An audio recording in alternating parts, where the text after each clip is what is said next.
मित्रों, मैं आपका जेपी सर। आज बात करते हैं समास की। इसमें देखेंगे समास की परिभाषा क्या होती है, समास के प्रकार कितने होते हैं, और हम इसको ट्रिक से भी समझाने का प्रयास करेंगे। आइए चलते हैं समास की ओर। सबसे पहले समास जो शब्द है, समास शब्द का मतलब है समस्त पद, अर्थात मिला हुआ पद। यौगिक पद समझ लो, यौगिक शब्द समझ लो। दो अलग अलग सार्थक शब्दों का योग किया जाता है और उससे जो नया शब्द बनता है वो क्या कहलाता है? समास कहलाता है। दो अथवा दो से अधिक शब्दों से मिलकर के बने हुए नए सार्थक शब्द को समास कहते हैं। अब समास का अगर आपको करना हो तो आप समास का विलोम देखोगे तो वो व्यास होता है। व्यास मतलब विग्रह, व्यास का मतलब होगा विग्रह। अब विग्रह आप कैसे करेंगे? तो जो भी एक पद दिया है उसको अलग अलग जो है स्वतंत्र पदों में विभक्त करना ही विग्रह कहलाता है। जिस प्रकार से उदाहरण आप देख सकते हो, चौराहा जैसे है, चार राहों का समूह हो गया। इस प्रकार से इसका विग्रह करते हैं। और इसमें देखते हैं कि समास में मान लिया दो पद हैं, तो पहला पद और दूसरा पद, तो पहले पद को पूर्व पद कहेंगे। पहला पद क्या कहलाएगा? पूर्व पद। और बाद वाला पद उत्तर पद कहलाएगा। पूर्व पद और उत्तर पद। अब समास के भेद के विषय में बात कर लेते हैं। समास के जो भेद हैं वह 6 होते हैं। पहला अव्ययी भाव, दूसरा है तत्पुरुष, तीसरा है कर्मधारय, चौथा है द्विगु, पांचवा है द्वंद्व, छठा है बहुब्रीह।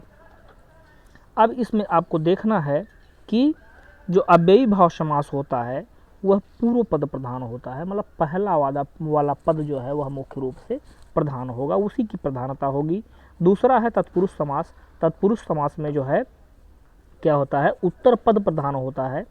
कर्मधारय, कर्मधारय में भी उत्तर पद ही प्रधान होता है। द्विगु समास में भी उत्तर पद ही प्रधान होता है। लेकिन यहाँ पे ध्यान देने वाला है कि जो द्विगु समास है, द्विगु समास जो है उत्तर पद जरूर, पूर्व पद इसका उत्तर पद इसका प्रधान जरूर होगा, लेकिन वो क्या होगा? संख्यावाचक होगा। ठीक है। फिर बात आती है द्वंद्व समास की। द्वंद्व समास का मतलब है दोनों पद प्रधान। द्वंद्व समास में दोनों पद प्रधान होते हैं। इसी प्रकार से बहुब्रीह समास लिया जाता है, और बहुब्रीह समास में दोनों पद क्या कहलाते हैं? जो दोनों पद अप्रधान होते हैं। बहुब्रीह समास में दोनों पद अप्रधान रहते हैं। इस प्रकार से इनको देखते हैं।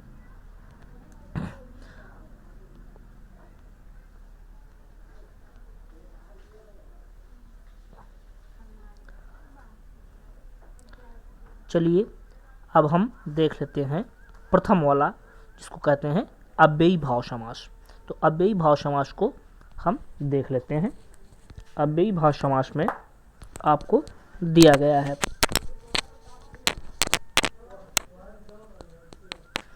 तो अव्ययी भाव समास ये रहा आपका, ये सबसे नीचे अव्ययी भाव समास। इसमें क्या कहता है कि पहला पद अर्थात पूर्व पद, जो पहला पद है अर्थात पूर्व पद जो होता है वो क्या होता है? प्रधान होता है। तो पूर्व पद की प्रधानता इसमें दी रहती है। तो पूर्व पद प्रधान है, मुख्य है, उसी इसको क्या कहोगे? अव्ययी भाव समास कहोगे। मुख्य रूप से इसकी परिभाषाएं आपको नहीं देनी होती हैं, इसको पहचान के ही लिखना होता है। बहुत ज़्यादा थोड़ा बहुत कभी कभार आ जाता है, जो कोर्स वगैरह जो जिनके हैं बच्चों के उनमें तो आता है, लेकिन जो है कहीं भी प्रतियोगी परीक्षाओं में ऐसा परिभाषा वगैरह नहीं पूछी जाती है। अब आज आती है बात अव्ययी भाव समास पूरा, कि जिस प्रकार से इसकी पहचान कर सकते हो। अब पहला पद हमेशा अव्यय होता है, अव्यय जिनके रूप नहीं चलते। संस्कृत में बताया गया, कई बार इसको बताया जा चुका है, जिसका रूप नहीं बदलता, ज्यों का त्यों रहता है। जैसे यथा, अनु, आ, प्रति, भर, नी, यावत, हर आदि जो शब्द हैं, यह शब्द सब क्या कहलाते हैं? अव्ययी भाव जो है अव्यय शब्द कहलाते हैं, और यह शब्द जिन शब्दों के प्रथम में दिए रहते हैं वह जो है समास कौन सा समास कहलाता है? अव्ययी भाव समास कहलाता है। आइए इनके उदाहरणों को देख लेते हैं। ये रहे इनके उदाहरण। जैसे प्रथम पद, पूर्व पद जो प्रथम पद दिया है वो दिया है प्रति, और उसी के आगे लिखा गया दिन, उत्तर पद। तो दिन नहीं प्रधान है, प्रति प्रधान है। प्रतिदिन अर्थात प्रत्येक दिन। तो प्रधानता काहे की हो गई?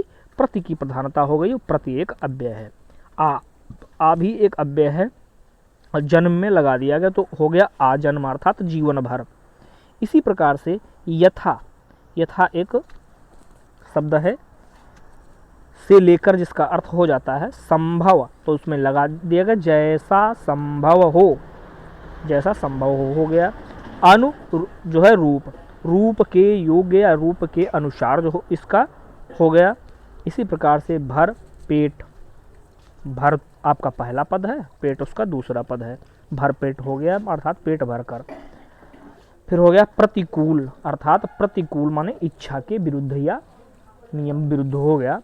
हाथ, हाथ, हाथ हाथ जोड़ा गया, इसमें क्या हो गया? हाथों हाथ।